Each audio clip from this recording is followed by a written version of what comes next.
Good leaders needed not just to be the sharp thinkers, they also needed self-awareness and the ability to bring people with them and to operate successfully in the field of emotion, working with emotions, understanding emotions.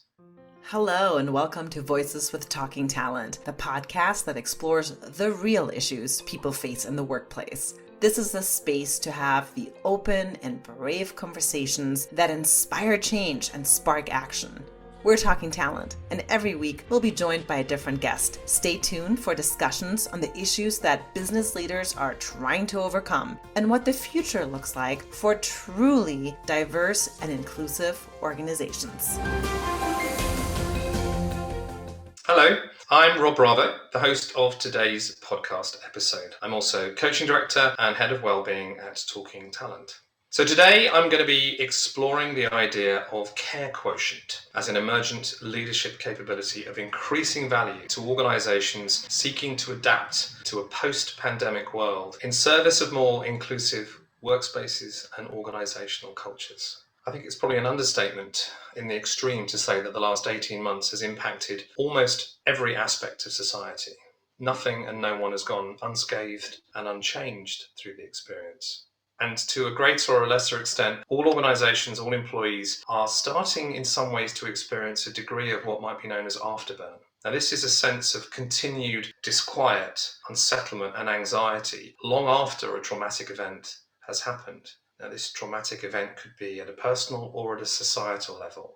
I'm sure no one would disagree in framing the pandemic as a societal level traumatic event, almost on a global scale.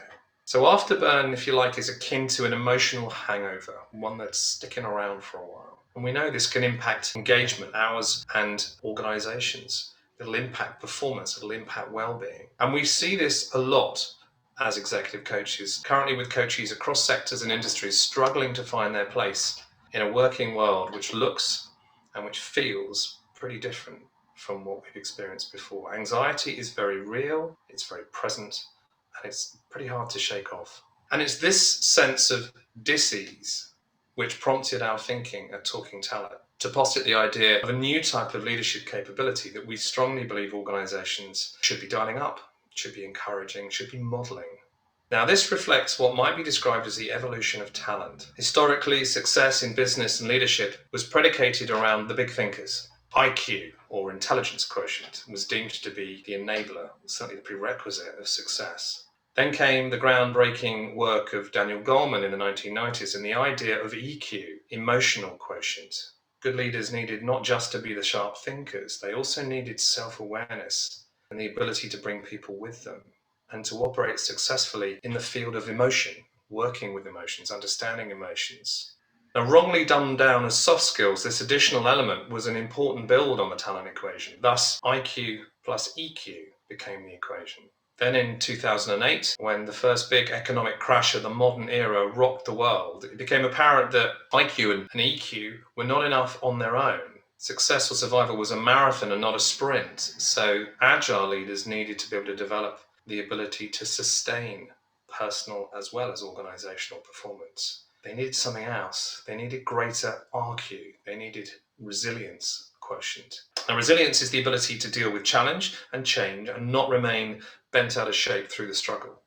It's about navigating the bumps in the road and growing and learning through the experience. So this new equation, IQ plus EQ plus RQ, held pretty good for over a decade. But whilst a little thing we're all familiar with called COVID fast forwarded the need, certainly for some years pre-pandemic, there existed a bubble of mental health and well-being issues, which an always-on world was threatening to burst. So today, more than ever, we need a new intelligence, CQ, care quotient. So this critical behaviour encapsulates self-care, it encapsulates other care, as well as the energy to invest in both.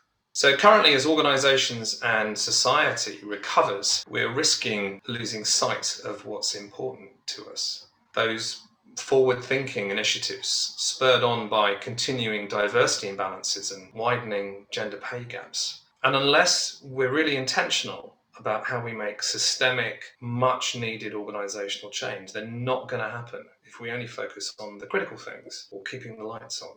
So that's why we advocate a focus on care as a leader for inclusion.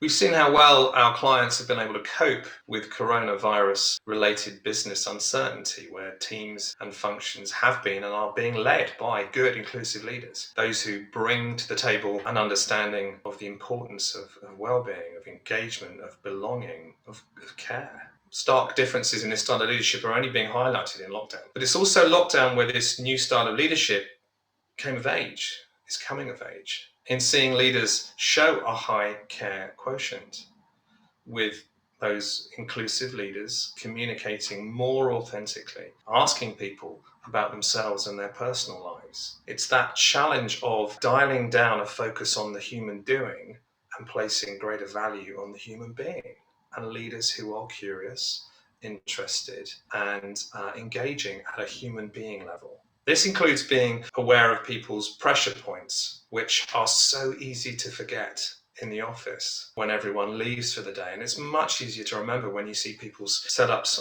on camera on Zoom and hear their children in the background. I've lost count of the number of calls I've had in the last 18 months where kids have been photobombing webinars.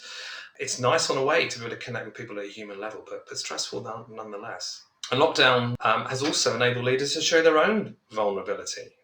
And that's not something that often comes very naturally. And in that way, it's been a great leveler. Above all, I think remote working has highlighted the need to create a much greater sense of belonging and of community. So the next stage in the pandemic will be that shift through the change curve. We're already seeing, as places reopen and offices are planning towards welcoming people back in, some people, and we hear it often in the coaching space, will be experiencing a real sense of grief and loss as a result. It's kind of a living loss. The people who've been enjoying seeing more of their family, of not having to commute or to travel as regularly. There'll also be people who are excited about the thought of going back to work, reconnecting, having those one-on-one conversations, but they're uncertain about how a phased return and social distancing measures will change the office environment, which undoubtedly will. And with nearly all, some 93% of employees reporting being stressed about returning to office post-lockdown, what is beyond a shadow of a doubt is there'll be pain in reintegration. That's the afterburn concept I referred to. So here, true inclusivity can help to mitigate that pain and to enable leaders to learn from it. Previously, the majority of businesses weren't interested or were barely interested in remote working, not making it a viable offering for the majority of its workers. But lockdown's changed all of that. We've lived an experiment for the last 18 months, and many jobs previously not considered okay to be done from a distance are being done fine. The world's not ended. But now leaders have got to focus on deliverables and not the way of working. Now, that's particularly because it's what the next generation wants. The generation that will start dominating the workplace more and more. And as businesses, many of whom have had to make pretty tough financial decisions in lockdown to rebalance, leaders must also be considerate and intentional when addressing any necessary cost-cutting issues born out of what we've experienced over the last 18 months. A lot of companies who are looking at redundancies will, whilst claiming to be focusing on promoting senior females and supporting BAME individuals, they're the ones that let those very people be the first to go. It's a conversation that's become even more crucial to have around the recent Black Lives Matter movement. These are considerations that simply can't be ignored. And one of the things that was observed during the last financial crisis was the impact that it had on unrepresented groups or underrepresented groups. Those who were both far from more impacted concerning redundancies, whether those are planned or voluntary. And this again presents a real danger to organisations who, if they make the wrong choices or react in a knee-jerk fashion, could lose a decade's worth of work and progress in a matter of weeks or months. Therefore, it's going to be normal and necessary for most organisations to restructure to some degree as a result of COVID-19. They must recognise that certain sectors and groups will be particularly impacted, and it's imperative to do all they can to combat that, to mitigate that risk. It's also about understanding the importance of having diverse experiences, skill sets, and points of view around the table. And there's no way of knowing what the next 6 to 12 months will hold for any of us, and businesses will need to be reactive. We heard only today with Professor Van Tam's interview describing how there is uncertainty around the autumn and the winter, and that will extend beyond. But we know that those that have diverse teams, all feeding in, all contributing, will be better placed to pivot well, whatever the future and COVID may throw at us. Now, it's those businesses who recognise that their leaders must lead from the front and employ a high degree of CQ, of care quotient, in doing so. Okay, so how might CQ be broken down and evidenced? Let's get a bit practical with it. But if we start with a broad definition, CQ, care quotient, could be said to be leaders at all levels in an organisation making purposeful and well-informed choices to optimise well-being for self and well-being for others. And that involves role modelling care as a priority, embedding reliable disciplines, and in the process of doing so, influencing really positive change in the system for others. Care quotient begins with leaders prioritising and modelling self-care. That's step one. The oxygen mask paradox is particularly relevant here. Leaders need to ensure they adjust their own mask first to earn the right to care for others. And self-care looks like prioritising one's own well-being, knowing how important it is as a driver of sustainable performance. You can't help anyone else if all you've got left is lack of energy. Huge driver of sustainable performance. And leaders who operate from a place of care know what's needed to energise, sustain and look after themselves at work and in their personal lives. It's super, super important. They have a personal discipline that's aligned to their unique needs and situation, how they need to look after themselves. They embed those positive behaviours. They take breaks on a regular basis. They limit their meeting hours. They uphold reasonable working patterns. They know the value of exercise, of sleep, of nutrition, and they're also really good at properly disconnecting when on leave, genuinely being in that downtime. Most importantly, under self-care, leaders will demonstrate vulnerability rather than stoicism. We know that's where relationships are forged, through sharing of vulnerability. It's not about being super tough. So with those behaviours developed, practiced, embedded, good habits formed, then leaders can engage in other care.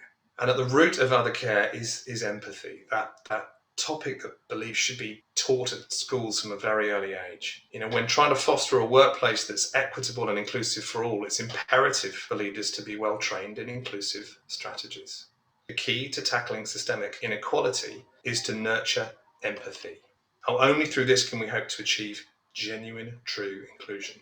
And some have called empathy the creme de la creme of all leadership traits, and it's deeply embedded in the idea of care quotient. Empathy, as we know, is our ability to put ourselves in the shoes of others and to understand what the other is experiencing. Now, leaders that are more empathetic are likely to be more effective at fostering diverse and inclusive workplaces. They're interested, they're curious.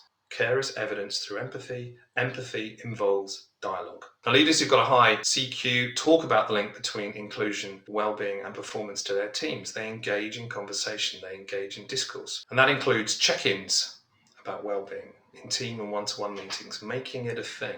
It's about creating that culture of inclusion that enables team members to openly share their ideas, their concerns, their challenges. It's about encouraging and rewarding positive well-being actions in the team. It's about creating real psychological safety with no stigma attached to experiencing well-being issues, mental health issues. No stigma. Unconditional positive regard to team members. It's also about giving regular feedback on performance, timely in the moment feedback, and particularly focusing on strengths. Strengthening strengths is a really powerful way of ensuring inclusion and solid sustainable performance. It's also about showing appreciation for effort and outcomes. I worked for a great CEO before who always talked about the idea of it's not about input and effort, it's about output and impact. You're adults, you know what good looks like in your job. How you do it and where you do it shouldn't matter. What we're looking at is what comes out the other side. Happy clients, good numbers, output and impact. It's also about showing appreciation for the effort, celebrating success. And success isn't necessarily who's worked the hardest. Success might be someone who has shown care for themselves and for others. It's about building trust and rapport with team members at a personal as well as a professional level, being courageous enough to be curious about how people live, what's going on for them outside of work.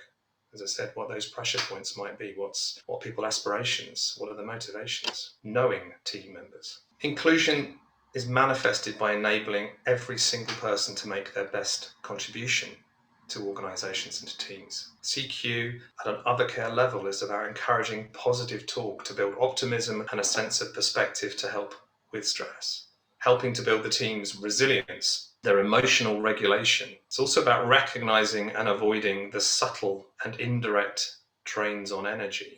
Things like unmanageable workloads, expectations, or that sometimes quite subtle encouragement to take on more, and even more the tacit or explicit approval of those that do. Other care means banning busy talk, that motif, that badge that's often worn in organisations, replacing it with a focus on energy and the outcomes that I described. And encouraging and indeed rewarding team members to proactively manage their energy and their pace so it's sustainable, introducing pause and stop moments and downtimes in workload, allowing people to recover before ramping up. And critically, it's about understanding, accepting, and normalizing individual differences. For example, everyone can do things in different ways, and that's okay. There are many routes to achievement of goals. Now, best-in-class leaders evidence care quotient even further. They go further. They're about influencing peers and senior stakeholders to promote changes to inclusion goals, to processes and practices. They also act as a sponsor or an ambassador for wellbeing initiatives within and outside the organisation. Now, I appreciate that's a pretty long list of care-orientated behaviours, and they do work. And where we see it work, there is multiple data sources that talk about improvement in organisational performance, sustainability, uplifts in innovation, creativity, engagement, retention, all of the outcomes that forward-thinking organisations are aspiring to be able to evidence. It's not the only answer, but in the world that we're in at the moment, it's a really good one to be focusing in on and encouraging exploration and experimentation with care at the forefront. COVID-19 has shifted all of our priorities, and the companies that get things right by having those diverse teams and having the right working setups and by prioritising what's important and by leading with care, they stand to emerge from this all the stronger. After all, it's going to become much more important for people to be in an organisation that cares and champions them. That's why we believe we need an evolution of leadership in the leaders of today, whether they're running a team, a company, or a country. All leaders have got to practice and preach inclusion with purpose. Not only that, but they've got to lead with a high care quotient. Otherwise, people that they lead will stop caring about them and the company they work for. And that will be worse for the business than coronavirus ever could. So things to think about, opportunity to experiment with this topic of care at the forefront. And that concludes today's episode. Thank you so much for dialing in, for tuning in and for listening. And please ensure you both take and you give care. Thank you. Thank you for listening. This podcast has been brought to you by Talking Talent. We're a coaching organization that helps you develop, advance, and retain your talent. Together, we can create a more inclusive culture where your people and your organization can thrive. You can visit us online at talking-talent.com. That's talking-talent.com. If you liked what you heard today, please be sure to subscribe and leave a review. Thank you.